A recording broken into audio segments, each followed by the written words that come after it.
கூட்டணி குறித்தோ அல்லது மற்ற கட்சிகள் குறித்தோ, கூட்டணியில் இருக்கக்கூடிய கட்சிகள் குறித்தோ வேறு எந்த கட்சியும் விமர்சனம் பண்ணுறதில்லை. ஆனால் திராவிட முன்னேற்ற கழக கூட்டணியில் இருக்கக்கூடிய கம்யூனிஸ்ட் தொடர்ந்து திமுகவை மிக கடுமையாக விமர்சனம் செய்கிறார்கள்.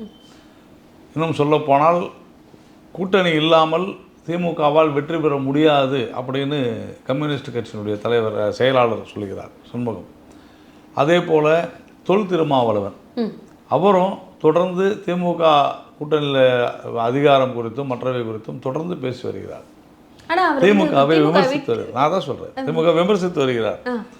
அப்போ விமர்சனம் அதிகமாக இருக்கக்கூடிய ஒரு கூட்டணி குறித்து பேச மறுக்கிற ஊடகங்கள் எந்த கட்சி குறித்தும், கூட்டணி கட்சிக்குள்ளே 1000 அவங்க பேசிக்கலாம், ஆனால் கூட்டணி குறித்து யாரும் கூட்டணி கட்சி குறித்து விமர்சனம் செய்யாத நிலையில் இந்த கூட்டணி தொடருமான கேட்பது என்பது இந்த ஊடகங்கள், நான் ஒரு சில ஊடகங்களை சொல்கிறேன், அவர்கள் அல்லது ஒரு சில திராவிட முன்னேற்ற கழகத்தை சேர்ந்த இப்போல்லாம் நிறைய பட்டப்பேர் கொடுக்குறாங்க, அரசியல் விமர்சகர்கள், சமூக ஆர்வலர்கள், இவங்கெல்லாம் சேர்ந்து ஒரு மாதிரியான ஒரு வதந்தியை பரப்பி ஒரு கருத்தை உருவாக்க முனைகிறார்கள் என்று தான் சொல்கிறேன். அதர்வைஸ் இந்த தேசிய ஜனநாயக கூட்டணி மிக மிக வலிமையாக இருக்கிறது, மாற்றுக்கிறதே கிடையாது. மேம்படுத்தப்பட்ட சமூக பொருளாதார வளர்ச்சி அடைய மக்களுக்கு வழிகாட்டுவதே மக்கள் நீதி மையத்தின் முதன்மை பணி.